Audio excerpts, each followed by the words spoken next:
Hello everyone, कैसे हो आप सब। Sorry guys for uploading the video so late. I was not feeling well for so many days. Now let us continue our topic. The topic is teleprime. हमारा टॉपिक है आज का GST. GST की फुल फॉर्म होती है goods and services tax. और GST क्या होता है? GST is the tax levied on the supply of goods and services. जो हम गुड्स खरीदते हैं या फिर हम गुड्स बेचते हैं या फिर हम सर्विस खरीदें या फिर हम सर्विस लें, तो उन पर हमारा जितना भी जीएसटी लगता है, जिसकी फुल फॉर्म क्या होती है? Goods and services tax.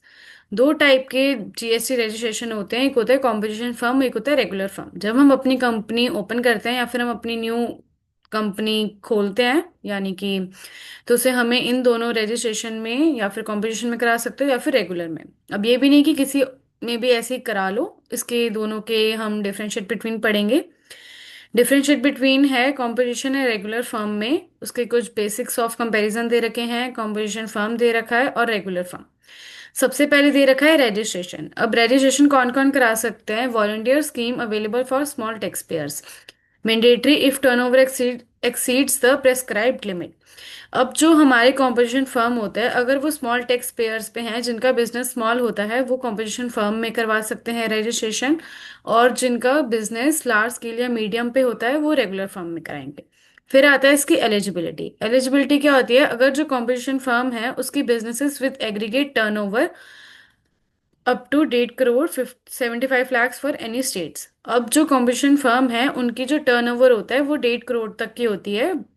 But जो रेगुलर फर्म है उनकी कोई भी लिमिट नहीं होती, वो सारे टैक्सेबल बिजनेस पे एप्लीकेबल होते हैं। फिर इसके आगे आता है हमारे कुछ टैक्स रेट्स। टैक्स रेट्स क्या होता है? लोअर फिक्स रेट्स हैं, यानी कि 1% for traders, 2% for manufacturers, 5% for restaurants. अब जो रेगुलर फर्म पे हैं उनके जीएसटी कितने एप्लीकेबल होते हैं? 5%, 12%, 18% एंड 28%। और वो भी हमारी डिपेंड होते हैं कि हमारी गुड्स एंड सर्विसेज कैसे हैं। फिर आता है हमारा टैक्स कलेक्शन। अब जो कॉम्पोजिशन फर्म होता है वो अपने कस्टमर से जीएसटी कलेक्ट नहीं कर सकती, और जो रेगुलर फर्म है वो अपने कस्टमर से जीएसटी कलेक्ट कर सकती है। उसके बाद आता है इंटरस्टेट सेल्स। इंटरस्टेट सेल्स क्या होता है? Not allowed except for service providers notified under special conditions. अब जो कॉम्पोजिशन फर्म है वो इंटरस्टेट सेल्स, यानी कि अब हम अपनी स्टेट, जैसे कि हम मानो हमारी कंपनी दिल्ली की है, और अगर हम अपने गुड्स हम राजस्थान या जयपुर या फिर महाराष्ट्र, मध्य प्रदेश, अगर हम यहाँ पे सेल करना चाहें तो हम कॉम्पोजिशन फर्म में सेल नहीं कर सकते।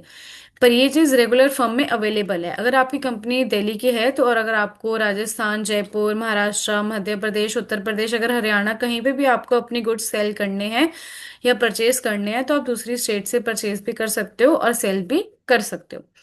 फिर आता है इसमें हमारा सुटेबिलिटी। सुटेबिलिटी क्या होता है? अभी मैंने आपको बताया था कुछ देर पहले कि जो कॉम्पोजिशन फर्म होता है वो स्मॉल बिजनेस के लिए होता है, वो भी लिमिटेड ऑपरेशंस। और जो रेगुलर फर्म होता है वो होता है हमारा medium to large scale business with broader operations.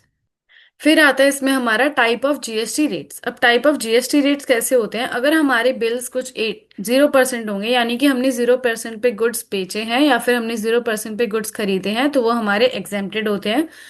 और अगर हमारे कुछ जीएसटी रेट्स 5%, 12%, 18% और 28% है, तो वो हमारे क्या होंगे? जीएसटी रेट टैक्सेबल माने जाएंगे। फिर उसके आगे आता है मेथड्स ऑफ अप्लाइंग जीएसटी।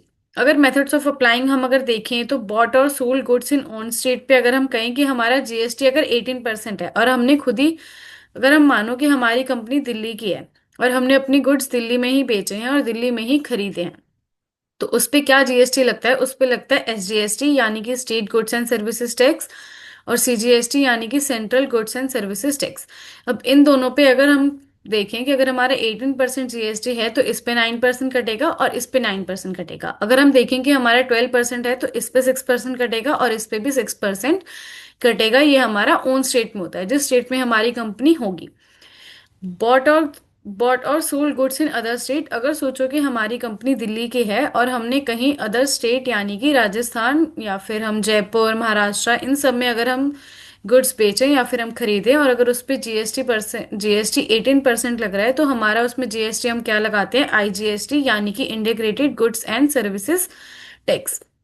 जिसपे क्या होता है, कोई भी आधा आधा परसेंट नहीं कटेगा। इस पे पूरा 18% है तो पूरा का पूरा 18% ही जीएसटी इसमें। फिर इसमें आता है हमारा वाउचर्स। वाउचर्स क्या होते हैं? अ डॉक्यूमेंट और paper on which financial transactions are recorded is called a voucher. In a business, there are various types of transactions, such as purchasing goods, selling goods, receiving money, or making payments, etc. अब जो vouchers होते हैं वो हमारे क्या होते हैं? वो एक डॉक्यूमेंट पेपर होता है जिसको हम फाइनेंशियल ट्रांजैक्शंस, यानी कि हमने जितनी भी ट्रांजैक्शंस करी है, चाहे हमने किसी को पे करा है, चाहे हमें पैसे मिले हैं, चाहे हमने गुड्स खरीदे हैं, चाहे हमने गुड्स बेचे हैं, वो सारी ट्रांजैक्शंस हमारी वाउचर के अंदर करी जाती है। जैसे एग्जांपल्स हम देखें कि हमने कुछ परचेज करे हैं गुड्स, हमने कुछ खरीदे हैं, हमने कुछ बेचे हैं, हमें पैसे मिले हैं, चाहे हमने पेमेंट्स कुछ करी हैं। और हमने यहाँ पे एग्जांपल्स भी लगाए हैं, जैसे लिस्ट ऑफ वाउचर टाइप्स जब हम टैली करेंगे तो हमारे में कॉन्ट्रा से लेके यहाँ पे स्टॉक जर्नल तक के वाउचर्स इसमें अवेलेबल होते हैं। फिर इसके आगे आता है हमारे पास लेजर्स। अब लेजर्स क्या होते हैं? A ledger is a type of account book in which different transactions related to various parties और businesses are maintain separately. This account book is called a ledger. अब जैसे कि लेजर है, हमने वाउचर करा, अब हम जिससे गुड्स खरीद रहे हैं तो उस पार्टी का नाम, या फिर अगर हम बेच रहे हैं तो जिसको हमने बेचे हैं उस पार्टी का नाम, अगर हम सेल कर रहे हैं तो सेल्स का लेजर, परचेज का मतलब इसमें हमारे सारे लेजर्स वगैरह सारे बनते। फिर इसमें आता है ग्रुप्स इन अकाउंटिंग। अब identifying the transactions mentioned here, creating the correct ledger, selecting the right group for it, and recording its entry in the correct voucher are all being taught. If a mistake is made in even one of these three, the reporting get messed up. अब जो group होते हैं, group यानी कि जैसे कि अगर आपने परचेज लेजर बनाया है तो परचेज का परचेज वाले ग्रुप में ही जाएगा। अगर हम कोई सेल्स का लेजर बना रहे हैं तो वो ऑब्वियसली हमारा सेल्स लेजर, सेल्स वाले ग्रुप में जाएगा। अभी हमने पीछे कवर किया था कि अगर हम sundry creditors and sundry debtors, अब वो क्या होते हैं? अगर हमने किसी से गुड्स खरीदे हैं तो वो हमारे लिए सन्ड्री क्रेडिटर्स होता है, और अगर हमने किसी को गुड्स बेचे हैं तो वो हमारे लिए सन्ड्री डेटर्स होता है। फिर इसमें हमारे पास कुछ कुछ एग्जाम्पल्स हैं, जैसे कि लेनदार, देनदार। अब जो लेनदार होते हैं जिन्हें हमें पैसे देने होते हैं वो हमारे लिए क्या होते हैं? Sundry creditors. अब हम उन्हें पैसे क्यों देते हैं? क्योंकि उनसे हमने या तो गुड्स खरीदे हैं या फिर हमने उनसे कुछ सर्विसेज ली हैं। यहाँ पे कुछ एग्जाम्पल भी दिए, जैसे कि अगर आप नाम पे ले सकते हो, जैसे कि सुरेश सुरेश ट्रेडिंग कंपनी, या फिर विनायक एंटरप्राइजेस, या फिर मोबाइल हब।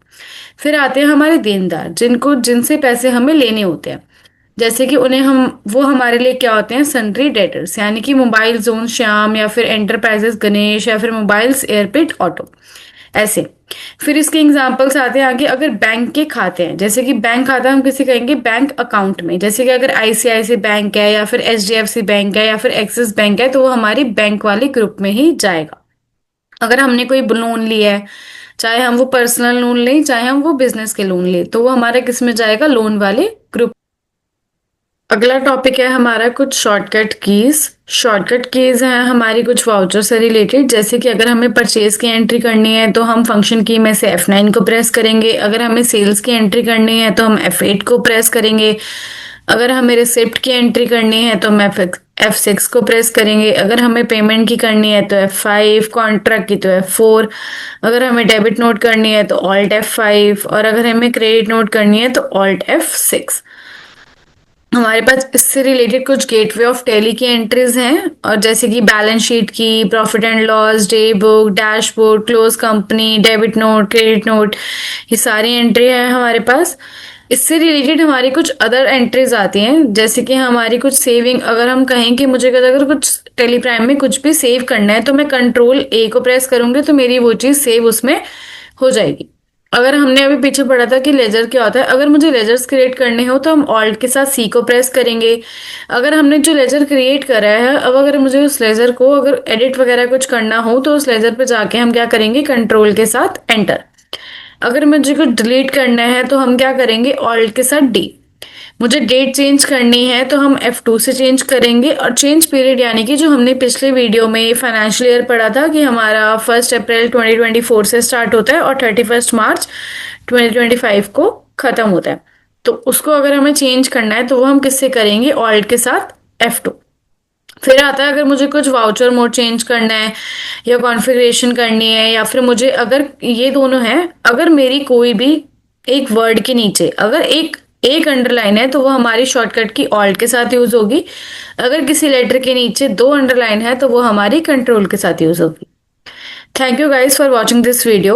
आगे की वीडियो आपको इसी चैनल पे मिलेगी, और अगर आपको ये वीडियो अच्छी लगी तो लाइक शेयर कमेंट करना ना भूलें और हमारे साथ इसी चैनल पे बने रहें।